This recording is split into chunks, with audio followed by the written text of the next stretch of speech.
Hello, ladies and gentlemen. My name is Godwin, and welcome back to MOG Economics YouTube channel. We shall continue our discussion on poverty today, and in this video, we'll talk about the causes of poverty, or let me say some of the causes of poverty, as well as some of the effects of poverty. Now, what are the causes of poverty? Why are people poor? Number one, unemployment. The greater the unemployment rate, the more the likelihood of poverty. In developed economics, however, government transfer payments are made to unemployed individuals under certain conditions as they keep seeking employment opportunities. But many underdeveloped or developing nations do not have this luxury. Number two, illiteracy. Not having enough education or a lack of it in total places one at a disadvantage of landing high-paying jobs.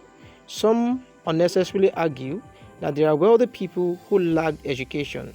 What they had failed to realize was that those people may have lacked formal education but not informal education. And seriously, some of these so-called wealthy people were seriously self-taught or homeschooled, and even some eventually pursued formal education after being wealthy.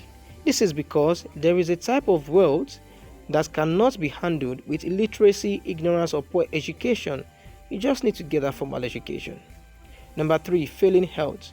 An individual with failing health is likely going to be unavailable for employment opportunities or unable to stay long on a job or business. This may likely lead to low income or poverty. Number four, inequality. Inequality is the uneven distribution of a country's wealth. So, how does inequality affect poverty? In a country where real income or wealth is not evenly distributed, with too much wealth concentrated in the hands of very few individuals, poverty abounds. Now, this type of situation is found in developing countries with a very high level of corruption. Number four, and that takes us to the fifth point, the fifth cause of poverty, which is corruption. With people siphoning public funds for personal greedy use, the majority of the masses is bound to be poor.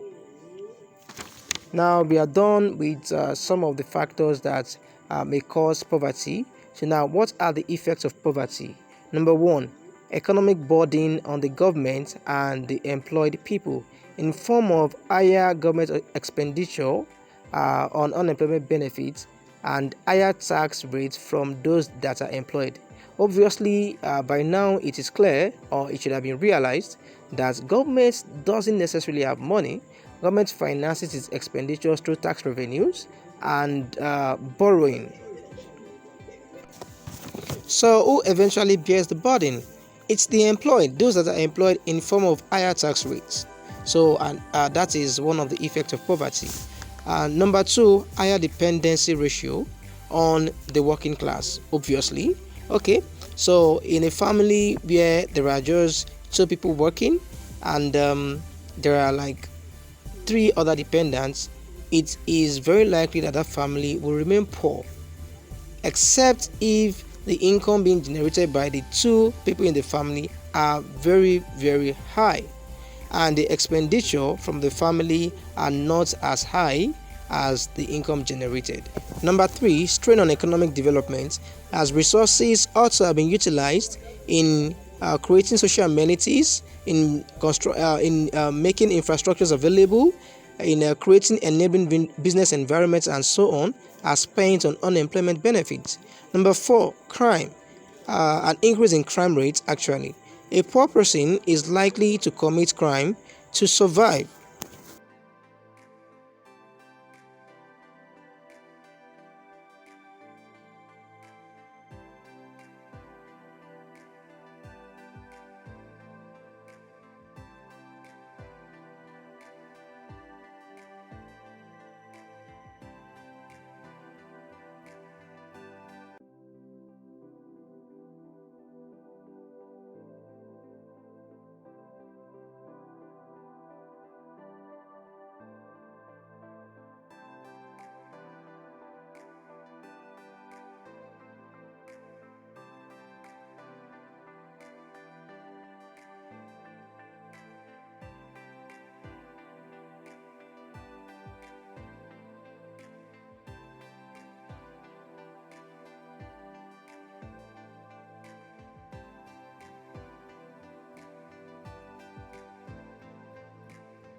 Please like and subscribe.